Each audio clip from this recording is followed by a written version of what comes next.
What's in store for 2021? Stay tuned.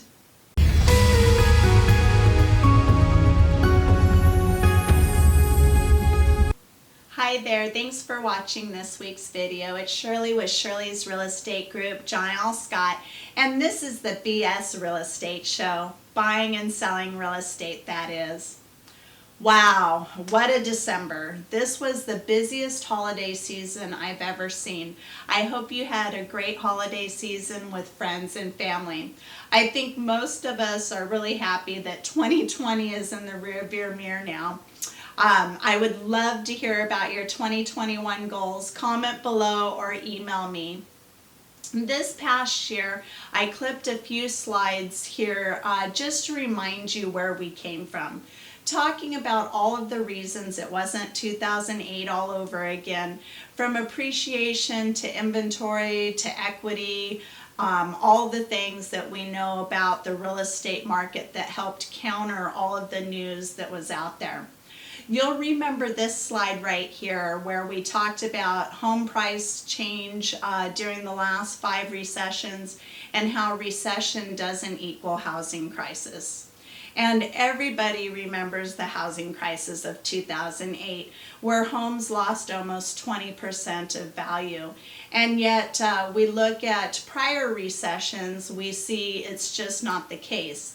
And now we have the last 6 recessions. And so when you look at that, we started out the year saying recession doesn't equal housing crisis. Now we have the year's numbers that have come in from CoreLogic National Home Price Index showing home prices rose 7.3% according to CoreLogic in 2020. Here's the 2021 home price forecast. We can see here anywhere from 2 to 6% from NAR to MBA and everything in between. So the forecast is a little less than 7.3% from 2020. Keep in mind, this forecast is nationwide areas. In the Puget Sound, we saw increases higher, and we'll see higher increases for 2021 as well. So this is a modest outlook for our area. I feel we'll easily be on the high end of this forecast. Realtor.com came out and said, they said the bright spot for buyers is that more homes are likely to become available in the last 6 months of 2021. That should give folks more options to choose from and take away some of their urgency. With a larger selection, buyers may not be forced to make a decision in mere hours and will have more time to make up their minds. So as we go throughout the year, expect more inventory to go on the market in the second half of the year as opposed to the first half of the year. Why is that? Because there are expectations from builders having more homes available to go out and sell. Also the pandemic to be further along in the recovery effort and people feeling safer to go out and list their homes for sale, and things that contributed to people not doing that in 2020.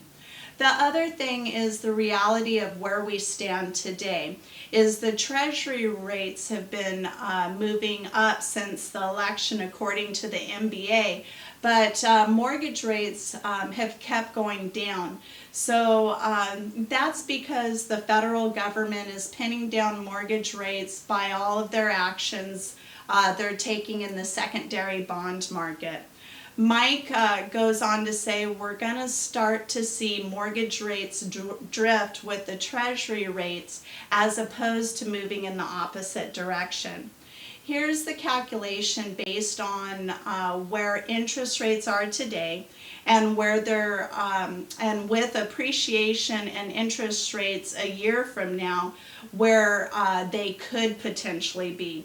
This is an example just for a visual, not saying this is where rates are going to be in the fourth quarter. Today we look, or we take a $300,000 mortgage as an example, an average 30-year fixed, 2.7%. That's principal and interest only. Payments is $1,216.79. If we take the 2021 fourth quarter estimate according to Realtor.com of appreciation in their interest rate forecast, so 5.7% appreciation and 3.4% interest rate, that mortgage is now $317,100. That's principal and interest payments is $1,406, a difference of almost $200. That's a shock to a lot of people when they look at that.